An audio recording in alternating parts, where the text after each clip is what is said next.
Hello, historians. This is Miss V, and we're back talking about exploration. And today we're talking about the first global economic systems as we are in our next unit, which is Unit 6, Exploration. All right, so this is Guided Notes Lesson 6.2, so let's get started. All right, so we have some new standards here, and this new standard is pretty much important because this is the main one. You have to be able to evaluate, and by evaluating that means that you have to make a judgment on your own judgment about the impact of the Columbian Exchange on Europe, Africa, Asia, and the Americas. So that means that you have to know a good bit about what the Columbian Exchange is and also its effects on Europe, Africa, Asia, and the Americas in order to make a conclusion or to pass your own judgment on that event, okay, and how it affected the world. All right. And again, we're looking at the motivations and effects behind European expansion and how that affected the world, how that affected different areas like the Americas, Africa, Asia, etc. All right, so what happened after exploration was called the Commercial Revolution. So these will be your answers for 1, 2, and 3, okay? Your answer for number 4 is going to come from Edpuzzle, so pay attention as that message pops up, you'll get the answer for number 4, okay? So for number 1, the desire for trade goods, especially from Asia, started to fuel that need for more exploration. And because of that trading that was needed, this commercial revolution took place, okay? And a commercial revolution in this case, this was the first global commercial or global economy where Europeans are now expanding and rapidly trading with other nations, not only in Asia and Africa, but also in the Americas, so across the globe, okay? And they also start to form new financial practices to help them manage the flow of all of this wealth that's coming in. One of those practices is called a joint stock company.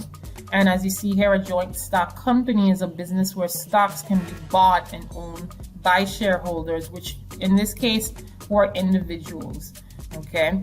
So they would put money into the business or buy stock so that they have a piece of ownership of that company. Yes, this is kind of the start of how companies came about, okay? One example, and hopefully you'll get this on Edpuzzle, and you tell me because you can use your exploration chart to answer that question, actually. If you look at Henry Hudson, one of your, I think your sponsoring country would be this person or this answer, okay? All right, so you should have said the Dutch West India Company. So if you said the Dutch West India Company was a joint stock company, yes, you are correct. And also, it was the first joint stock company.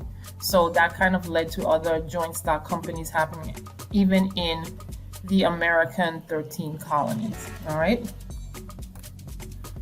All right, so there was a name or theory by the European nations that they figured that this would bring them prosperity. So this theory was that if they accumulated or if they continued to get as much gold and silver as possible, these large supplies of gold and silver, then they would remain prosperous. And that was the economic theory of mercantilism, okay? So they figured that the more gold that they got or the more silver that they obtained, the more prosperous their country would be, okay? And they would get gold in this case, like in bullions and bricks of gold. Of course, they had to be melted and, mixed and so forth in order to be these bricks, but those were considered wealth at that time, okay? So that is your answer for number 5, the theory of mercantilism, okay? All right, so Spain, of course, because they were at the head of exploration, they obtained a large amounts of gold and silver through mining and also their trades. but they also try to export a lot of valuable goods so that they can get gold in return and silver. Okay, so your answer for number 6, if exports were more than imports, right, then the balance of trade would be better or favorable. Okay, so if it's less imports and more exports, then it's better. If it's less exports than imports, then it's not favorable. Okay, and that's called balance of trade. Okay, now subsidies are payments made to new companies by the government itself or by the monarchy itself to help bring in more wealth for the country. So they would pay, let's take for example again the Dutch West India Company. The Netherlands government, the monarchy for the Netherlands, they would pay the Dutch West India Company subsidies or payments to help the Dutch West India Company thrive. It didn't work out so well for them, but that was the idea. Okay, and still today even today we have subsidies, okay, where businesses receive payments so that it can help them thrive, okay, and be successful. So the next one, number 9, this is number 9 and 10, okay. So with that, because mercantilism was this drive for trading now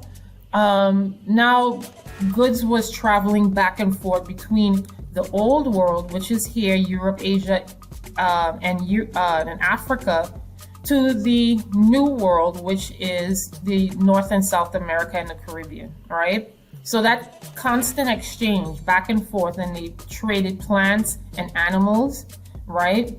That constant change back and forth was called the Columbian Exchange, and it's called that by historians. It's named after Christopher Columbus, who they figured fundamentally reshaped the world in terms of trading and establishing this first global economic system. Okay, so those crops and resources were exchanged back and forth, and as crops were produced or grown, it was transported to Europe and then back to the Americas in exchange for gold and silver. And that constant exchange was called the Columbian Exchange. All right. With that exchange, of course, things grew. Of course, because now Europe is getting all of these different varieties of plants and foods and so forth. That's caused a population boom or a population growth, especially in places like Europe and China, especially with potatoes. The potatoes that got to England and so forth, it made the population thrive because now they have more food, and with more food, people are going to feel that they have more food to feed their babies, and now they're going to have more babies, and thus the population explodes, right? But also people's taste changed, okay? Now they have access to different things like spices like pepper, paprika, and other types of spices that they'd never tasted before, okay? Especially in Europe. They didn't have those kind of spices or seasonings, coriander, all of those things. They didn't have those things. So now their taste has changed, okay? And people, of course, are going to want more, right? So now the more that tastes have changed, the more that people are thriving, they're going to want to have more trade and more exchange, right? However, along with that constant exchange or trading, Europeans also brought back deadly diseases, such as you see here, smallpox, measles, typhus, and other diseases, diphtheria, and other diseases that really affected the indigenous population, dropping them from 25 million in the 1500s to a mere 1 million in population by 1630. So they were completely devastated in their population just from diseases alone, okay? And that helped people like Pizarro and Cortez, who were conquistadors, to move in and conquer those areas like the Aztecs and the Incas, all right? This gave way to the transatlantic slave trade, right? So just to clear something up, okay? Slavery existed in the world way beforehand, okay? However, it changed. In antiquity, there were some places that exercised chattel slavery, not as that to this extent as it was here in colonial times. However, it was a little bit more humane. Let's put it that way. It was more humane, okay? In this case, European colonization changed the dynamics of slavery drastically. Whereas slaves, or enslaved peoples, I should say, enslaved peoples were considered chattel slavery, or they instituted what was called chattel slavery. And chattel slavery is where that particular enslaved person is considered property of the master, and they have no social, political, or economic mobility or rights or privileges. Okay? Reason being, Europeans needed people to labor for their plantations in the colonies. Okay? And also the mines to get gold from the mines and silver and so forth. Okay? Diseases, of course, that we just mentioned, wiped out a lot of the Native American populations in the Caribbean, North America, South America. Okay? So now they did not have anyone to labor in these plantations. So who did they turn to in order to labor in these populations? Africans. Okay? So they turned to Africans, and they started to enslave Africans, especially from the West Coast. Okay? And the first enslaved Africans were from Portugal. Okay? Came from Portugal in 1518, and some actually even earlier than that from Portugal. There are accounts where there have been enslaved Africans for as early as the late 1490s, I've seen. Okay? So this system of obtaining enslaved peoples or enslaved Africans and then trading them for goods in the Americas, such as molasses and rum and cotton and so forth, and then carrying that back to Europe, that process kind of formed this triangle, and that was also known as the triangular trade. So the transatlantic slave trade, you may hear it in these three ways: transatlantic slave trade, triangular trade, or the Atlantic slave trade. They all mean the same thing. And I mentioned for number 15, the motive behind enslaving Africans, as they said they needed people to work on their plantation. They couldn't use Native Americans because they were dying off in drastic numbers. Okay. So they started enslaving African people. Okay. So as you see here, European ships would make their way down to West Africa with manufactured goods. They would exchange guns, cloth, and other manufactured goods with chieftains and tribe kings in West Africa. Those West African kings would have what they called middlemen to capture Africans from as young as, I've seen accounts at 6 years old. Okay, all the way up to, elderly age. Then they would travel across here to the Americas, South America, the Caribbean, and North America. This point here was called the Middle Passage. The Middle Passage lasted about 3 to 4 months and was the most brutal part of this voyage that I've ever seen in my life. In terms of reading accounts and so forth, it's bad. Okay, harsh conditions, very extreme harsh conditions, because of the way the slavers or the way the ships were situated to place them in. Okay, after that, they were placed in, they were enslaved, they were sold to plantations, and then from there, the merchants would pick up resources such as gold, silver, raw materials like sugar, cotton, tobacco, rum, molasses, all of those things. Okay, and those were shipped back to Europe, and then they would start this process all over again, and it would go continually over and over and over again, and that happened for almost near 4 centuries of that same triangular trade. Okay.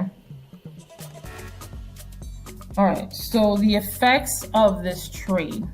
All right, as you see here in this picture, there's a lot of enslaved Africans that left to the Americas, and this is just showing the Americas alone. Okay. And this is just showing from 1650. Remember, I mentioned that the first enslaved Africans, left the West Africa to Portugal somewhere in the late 1490s. So even with this date, that's slightly inaccurate. Okay. So as you see here, 10 to 15 million enslaved Africans were brought over on ships to different parts of North America, South America, Central America, and the West Indies, right?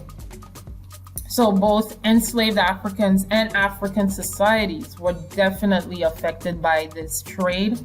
A lot of West African countries deteriorated politically and economically because of their participation in the slave trade. And also it could have accounted for drastic depopulation. Depopulation means when a population is drained or decreases drastically. Okay. And a lot of that is due to, people dying on the Middle Passage, and also just removing that amount of people from countries. It was a lot. Okay. Slavery was widely accepted up until the 1770s, when the Quakers were Protestant reformers that left Europe and went into the American colonies, and they started to protest and speak out against slavery. Okay, and it wasn't until, as you see here, the French abolished slavery in the 1790s. Britain started to abolish their slavery in 1833, and the United States followed much later in the 1860s after the Civil War. And actually, the last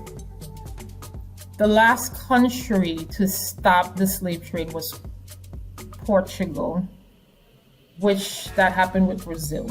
Brazil was the last country to that they ended that with. So as you see here, you can tell me based on what you see here in the map which one had the most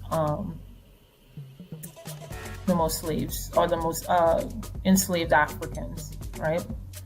So again, this is a sensitive topic, as I said, so keep that in mind as you read through this, and just make note of the guiding question here. How did all of this affected the world and the Americas, Africa, and Asia as well, and Europe? Okay. All right. So thank you for listening, and I'll see you on the next video.